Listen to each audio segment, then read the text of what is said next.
El contrato de la propia borradura. La semana pasada me topé con una serie de diagramas médicos que no pertenecían a ningún hospital, sino a una transformación radical. En los bocetos aparece un hombre llamado Bartolomé Kuma. Es enorme, construido como una fortaleza, pero en los primeros paneles sus ojos poseen una bondad silenciosa y devastadora. Lo llevan a la mesa de operaciones encadenado, pero no hay guardias forzándolo ni gritos de resistencia. La escena es inquietamente profesional, casi mundana. Él está allí sentado discutiendo tranquilamente los términos y condiciones de su propia borradura con un científico, como si estuvieran liquidando una reclamación de seguro estándar. Lo que resulta verdaderamente perturbador no es el acero frío ni los láseres, es la pluma. Kuma la toma y firma un contrato que termina de manera efectiva con su existencia como ser humano. No está cambiando su vida por gloria o un trono. Está cambiando su alma por un procedimiento médico para salvar a su hija. Es una transacción lógica perfecta. Para el Estado, él no es un mártir, es simplemente un activo de alto rendimiento que está siendo actualizado. A menudo, nos gusta pensar en la tiranía como un monstruo que derriba nuestra puerta en mitad de la noche. Imaginamos una lucha, un villano claro y un momento de desafío heroico.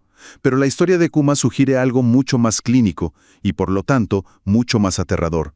Sugiere que el poder moderno no quiere matarte, quiere que sigas vivo, que sigas siendo productivo y, lo más importante, que aceptes tu propia deshumanización.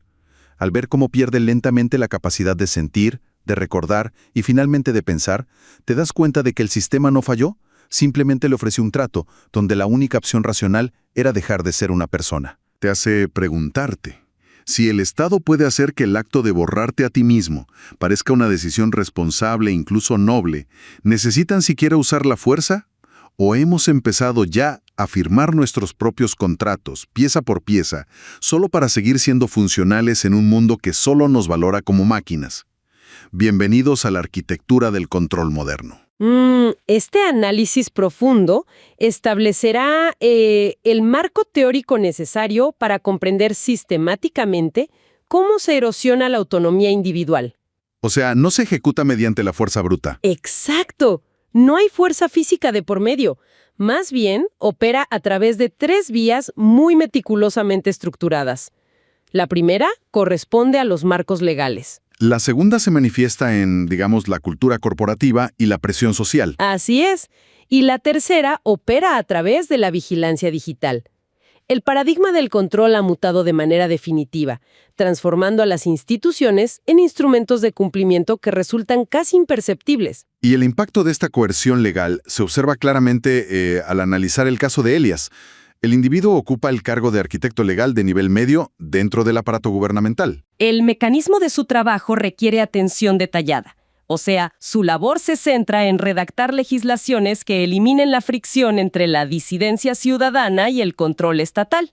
Y el evento crítico ocurre durante la redacción de un documento denominado Enmienda de Armonía Social. Desde su oficina, Elías elabora un texto con una lógica jurídica impecable. Un documento que argumenta que, para proteger el bienestar colectivo, el Estado requiere la autoridad para, cito textualmente, suspender temporalmente las protecciones de privacidad. Durante periodos de disturbios percibidos. La efectividad de esto reside en el uso de terminología deliberadamente maleable. Frases que se expanden y contraen según la necesidad del Ejecutivo, creando un marco donde el estado de excepción se convierte en la norma permanente. Totalmente. Esta reconfiguración del lenguaje legal tiene consecuencias inmediatas en el mundo físico. La validación del diseño se manifiesta cuando Elías observa, a través de la ventana de su oficina de cristal, a un grupo de manifestantes en la plaza inferior. Y el Estado no despliega policías antidisturbios. No emplea fuerza física. Los manifestantes son dispersados de forma clínica mediante una notificación legal que llega simultáneamente a sus teléfonos móviles. El sistema registra sus datos biométricos mediante tecnología de reconocimiento facial instalada en la plaza, sometiéndolos a un proceso de revisión administrativa simplemente por su proximidad a una reunión no sancionada. Elias experimenta orgullo profesional al ver un sistema sin violencia, pero al observar su propio reflejo en el cristal comprende la realidad operativa. Así es. Ha redactado los parámetros exactos de una jaula legal, una infraestructura impenetrable que inevitablemente silenciará a sus propios hijos en el futuro. Y el diseño de esta estructura no es un accidente aislado. Es un modelo metódico que académicos como Javier Corrales denominan legalismo autocrático. Que invierte por completo la comprensión histórica del colapso institucional.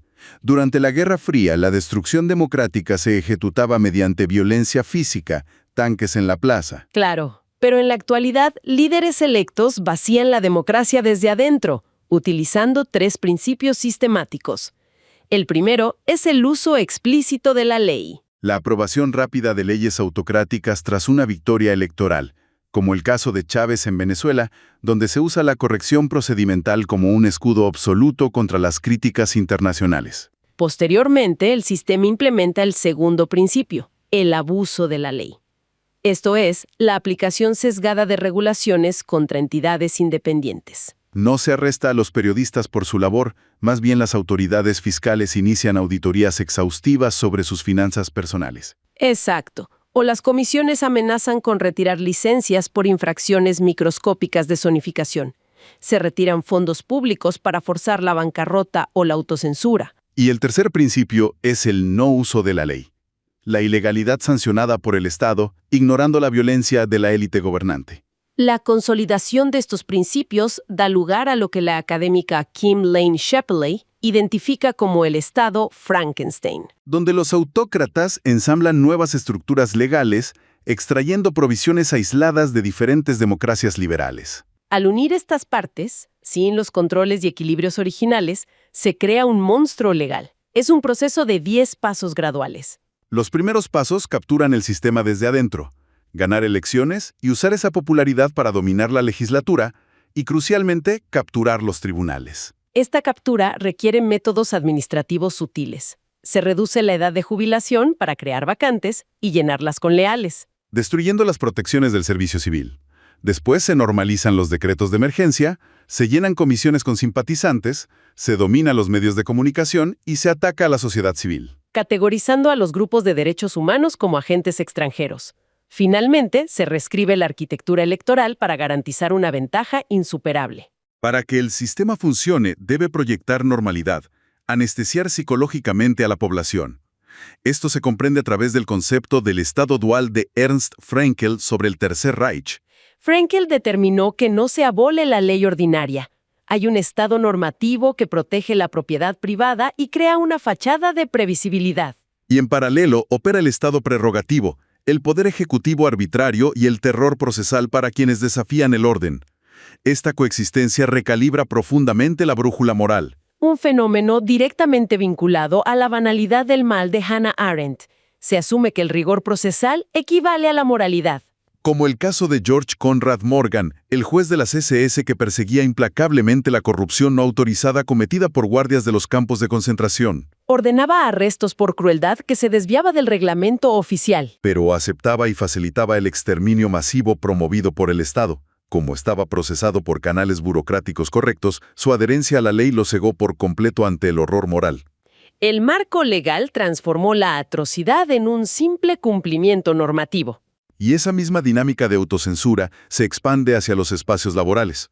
Pasando a la segunda sección, la coerción social y la cultura corporativa. Esto se manifiesta al examinar la experiencia documentada de una directora creativa de alto nivel en una empresa tecnológica mundial.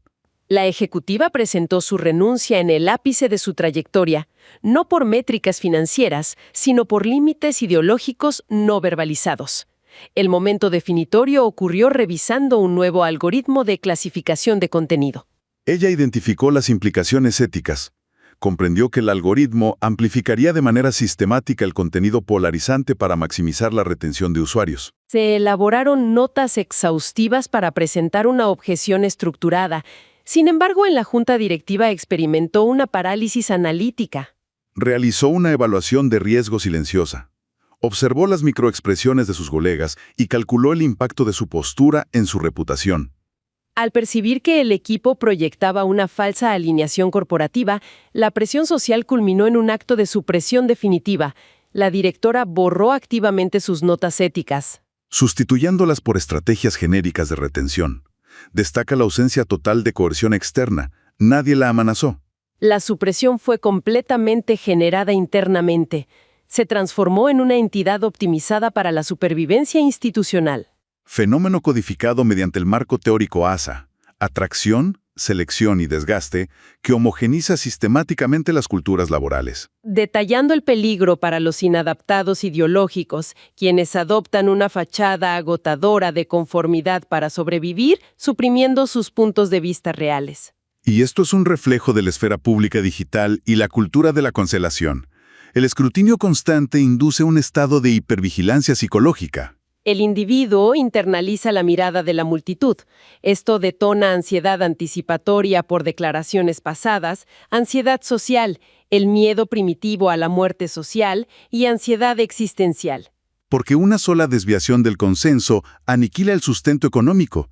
A nivel individual, esta represión activa agota los recursos cognitivos, causando desgaste emocional severo. Y a nivel corporativo, genera una peligrosa falsa impresión de consenso o pensamiento de grupo, cegando a las organizaciones ante sus propios defectos. Esa vigilancia se despliega también hacia el espacio físico. La tercera vía es la vigilancia digital y la gubernamentalidad algorítmica. Analizado a través del expediente de Leo, un activista de planificación urbana. Su interacción comenzó en el ámbito digital. Sus búsquedas sobre marcos legales para el tránsito generaron una categorización inmediata por el Estado. El sistema no bloqueó su acceso. Dirigió agresivamente su atención, inundando sus dispositivos con publicidad gubernamental dirigida. Pero el punto de quiebre ocurrió en el mundo físico. Caminando por su vecindario, transitó junto a un poste de luz inteligente equipado con reconocimiento facial y sensores acústicos. Sin cometer ninguna infracción, experimentó un impulso irracional, un impulso somático de enderezar su postura y ocultar su teléfono móvil. El costo psicológico de esta fricción constante alteró su comportamiento irreversiblemente. Dejó de asistir a reuniones comunitarias por la certeza de que su proximidad sería registrada y correlacionada con su perfil disidente. Cesó sus publicaciones y desapareció de la vida pública. La infraestructura no lo rompió con violencia, lo incentivó a retirarse. La neutralización de sujetos como Leo expone la mutación de la biopolítica teorizada por Michel Foucault. Históricamente, el Estado administraba la vida biológica para garantizar productividad. El paradigma actual se fundamenta en la gobernanza algorítmica y el capitalismo de vigilancia. El ser humano es una mina de datos. Cada microfluctuación genera un excedente conductual. Materia prima no solo para anuncios, sino para entrenar modelos predictivos autónomos. Esta infraestructura funciona bajo los principios del panóptico de Jeremy Bentham, donde el individuo interioriza la disciplina al asumir vigilancia permanente, pero aplicado ahora a una escala global, invisible y sin fricciones. El marco conceptual que explica esto fue anticipado por Martin Heidegger con el concepto de Gestell. La tecnología reduce la existencia humana a una simple reserva disponible. Despojada de agencia narrativa, se aplica una hermenéutica inhumana. Los algoritmos no interpretan con empatía, procesan a los ciudadanos como yos de datos aplanados, eliminando cualquier consideración subjetiva. Y la culminación se define mediante el concepto del hombre unidimensional de Herbert Marcuse. La gestión algorítmica genera un entorno de conveniencia extrema. Al eliminar la fricción operativa, el sistema erradica el espacio mental necesario para el pensamiento profundo. El individuo, anestesiado por la interfaz, renuncia a la capacidad de formular disidencia real.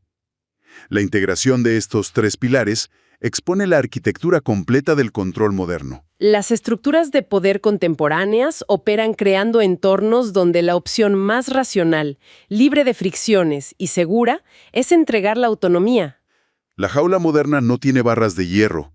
Está construida con conveniencia, legalidad impenetrable y el miedo al aislamiento social. Y cuando los mecanismos de nuestra propia borradura se empaquetan y comercializan como éxito profesional, armonía cívica y conectividad, el concepto mismo de un yo humano privado e inexplorado deja de ser un derecho fundamental para desvanecerse silenciosamente como un mero artefacto histórico.